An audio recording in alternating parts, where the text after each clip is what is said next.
Video के start में दिखाते हैं कि एक लड़का जिसका नाम कमल है से शहर की तरफ जा रहा था और अगले ही दिन उसके एग्ज़ाम स्टार्ट होने वाले थे।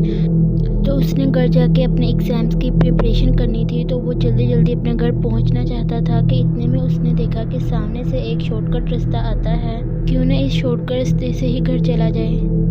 और वो शॉर्टकट रास्ता जंगल से गुजरकर रोड की तरफ जाता था। तो कमल ने सोचा क्यों ना इसी रास्ते से घर चला जाऊं। और जैसे ही वो जंगल में दाखिल हुआ और उसने जंगल में जल्दी से चलना शुरू कर दिया ताकि वो जल्द से जल्द अपने घर पहुंचे। और वो देखता है कि सामने से एक बस आ रही है। तो उसने सोचा क्यों ना इसी बस पर बैठकर घर चला जाऊं। और कमल ने उस बस को इशारा किया और वो बस उसके करीब आकर रुक गई और कमल उस बस के अंदर दाखिल हो गया और देखता है कि सामने से एक सीट खाली है। तो कमल उसी सीट पर जाकर बैठ जाता है। और कमल आज अपने आप को बस में बहुत अनकंफर्टेबल फील कर रहा था और उस सामने बैठे कंडक्टर की तरफ इशारा करता है और उसे कहता है कि टिकट काट दे।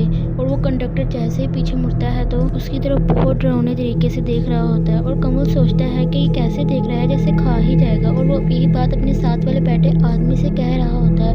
और वो साथ वाला बैठा आदमी उसकी तरफ जब देखता है तो वो भी उसकी तरफ ऐसे ही देखने लग जाता है जैसे सामने बैठा कंडक्टर देख रहा था। और जब वो सामने देखता है तो सारे ही लड़के और आदमी से ऐसे ही देख रहे होते हैं और वो ये देखकर डर जाता है। और इन सब के देखने के बाद वो अपने कानों में एयरफोन्स लगा लेता है और वो म्यूज़िक लगा लेता है और इसके बाद वो सो जाता है। और सोते टाइम को उसे पता ही नहीं चलता कि अचानक से बस टकराती है और वो बस बेकाबू हो जाती है। और इस पर कमल की आंख खुल जाती है और वो बहुत ज़्यादा डर जाता है। और जब देखता है कि सामने बैठे कंडक्टर की आंखें बिल्कुल बाहर आ गई हैं और वो बहुत बुरा लग रहा था और उसे देखकर काफ़ी। और जब वो सामने देखता है तो सामने बस का शीशा बिल्कुल बहुत बुरी तरह से टूट जाता है और वो बहुत ज़्यादा डर जाता है कि पता नहीं मैं बचूंगा कि नहीं। और ज़मीन पर देखता है तो वही कान जो सामने टूटा हुआ था वो ज़मीन पर गिरा होता है। और फिर देखता है कि सारे लोग बस में बैठे हुए उसकी तरफ आ रहे हैं और जो उनमें से कंडक्टर था वो सबसे आगे होता है और वो कमल के पास बढ़ रहा होता है। लेकिन कमल उसको अपने इतना करीब देखकर बहुत ज़्यादा डर जाता है और वो देखता है कि उसकी तरफ बहुत ज़्यादा तेज़ी से बढ़ रहा है और वो कंडक्टर बहुत डरावना लग रहा होता है। और वो कमल के पास आते ही बहुत ऊंची से चिल्लाता है और वो उसके ऊपर हमला कर देता है और उसको गले से पकड़कर नीचे तरफ दे मारता है और वो बहुत बुरे तरीके से नीचे गिरता है और उसके सर पर चोट आ जाती है और उसे बिल्कुल भी नहीं याद रहता कि इसके बाद उसके साथ क्या हुआ। और जब उसकी आंख खुलती है तो वो अपने घर में लेटा होता है और सामने ही उसकी माँ बैठी हुई होती है और उसकी माँ बहुत डरी होती है कि उसे होश क्यों नहीं आ रहा। और जैसे ही उसे होश आता है तो उसकी माँ उसके पापा को बुलाती है और कहती है कि देखिए उसे होश आ गया है।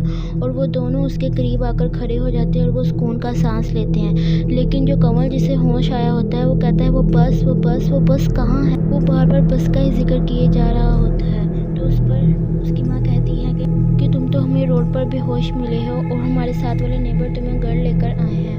और आज के बाद कमल जब भी इस तरह के रास्ते से गुजरता है तो वो काफ़ी ज़्यादा डर जाता है और उसे वही वाक़या बार जहन में आता रहता है। और उसे अक्सर वही बस दिखाई देती है जो कि उस दिन उसके सामने आई थी और वही बस में लोग उसकी तरफ बहुत बुरे तरीके से देखते हैं। और कमल ये वाक़या आज तक भुला नहीं सका। गाइस, अगर आपके साथ ऐसा कोई वाक़या पेश आया है तो प्लीज़ कमेंट बॉक्स में हमारे साथ शेयर करें। अगर वीडियो पसंद है तो इसे लाइक और चैनल को सब्सक्राइब कीजिए। Thanks for